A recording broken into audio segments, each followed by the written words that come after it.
I mean, probably about half my time is spent on business operation type stuff. Despite his young age, Zuckerberg seems to have made one savvy business decision after the next. He expanded access to Facebook from college students to high schoolers, then in 2006 to adults, his fastest growing demographic. Now he's inviting everyone on the site to create new software and pocket the profits themselves.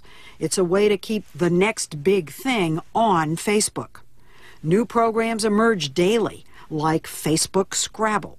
I actually have a couple games going on now with my grandparents.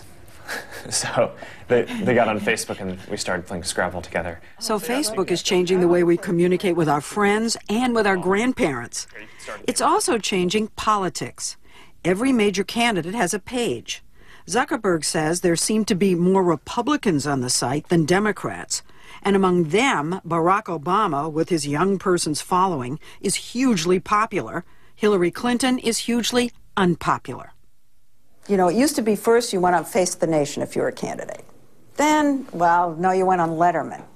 Now it seems the candidates have to be on Facebook. Are you changing the way candidates are running for president? Well, I think because politicians can communicate with tens of thousands of people at the same time, it's pretty effective for them in campaigning. Facebook is growing so quickly, there's talk of it becoming a giant slayer. Is Facebook a challenge to Google? I think they are.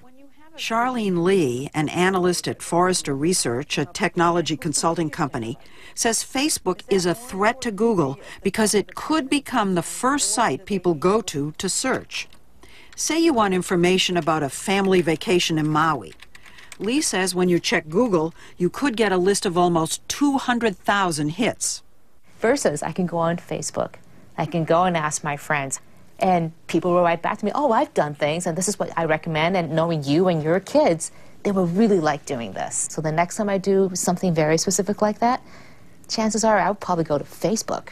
Which is why Yahoo offered to buy Facebook in 2006 for $1 billion in cash. Zuckerberg declined, but then Microsoft swooped in and bought 1.6% of the company for $240 million.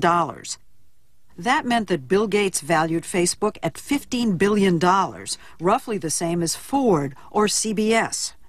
Some analysts say that's wildly unrealistic, since Facebook has yet to figure out how to make money off its huge audience.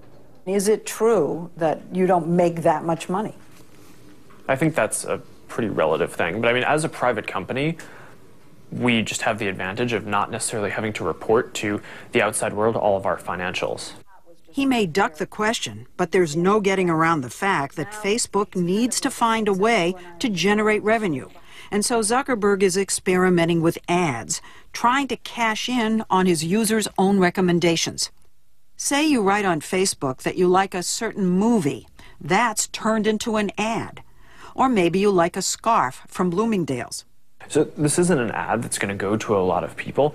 Basically, when you put that information in your profile that you bought a scarf and that you like that scarf, right, that's something that your friends might find interesting, right? So what we do is we might show that information to your friends a little bit more proactively as an ad, right? So it But with me in the ad? Yeah, but that would basically be the ad. Okay, but it's almost like an endorsement, like Michael Jordan for Nike. I become the spokesman for that ad. Well, that's what you're doing when you're putting that information in your profile.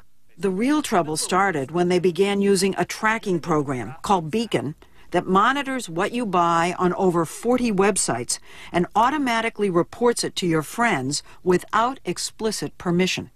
People signed up for Facebook thinking that it was a way to just stay in touch with their friends.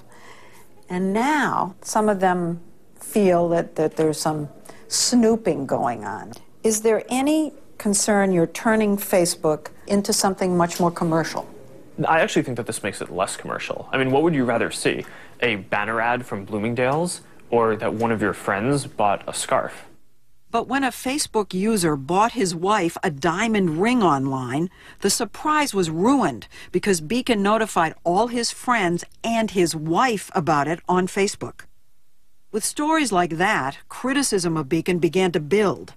But Zuckerberg dug in his heels until he had a full-blown PR disaster on his hands, including petitions and bloggers writing obituaries. Well, I guess this shows how difficult it is for a company like yours to make money through advertising and protect people's real privacy and their sense of privacy. You know, it might take some work for us to get this exactly right. This is something that we think is going to be a really good thing. Not a real answer to the privacy question, more like the canned response of a typical business executive. There have to be ads either way because we have to make money. I mean, we have 400 employees, and we have to support all that and make a profit. But 3 big advertisers threatened to pull out, and Zuckerberg was forced to relent.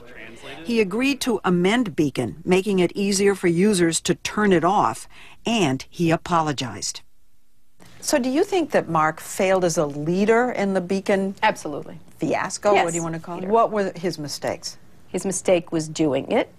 Doing it, period. His mistake was not explaining it to people. His mistake was not backing off very quickly when it was clear that it was a problem. I just feel like you see some of these mistakes they're making very early on, and you worry where the judgment is. Is he a good CEO? I don't know. I think he's very young. But those around Zuckerberg say he is learning fast. He might still wear a hoodie and no socks, but he's becoming a suit as he ponders whether to take his company public this year. This would be a good place to announce that. I think what I can announce is that it is highly unlikely that we will go public in 2008. And when going public makes sense to do, we'll do that, and maybe that's 2 years out, maybe it's 3 years out. Do you think that your age is an asset or a liability?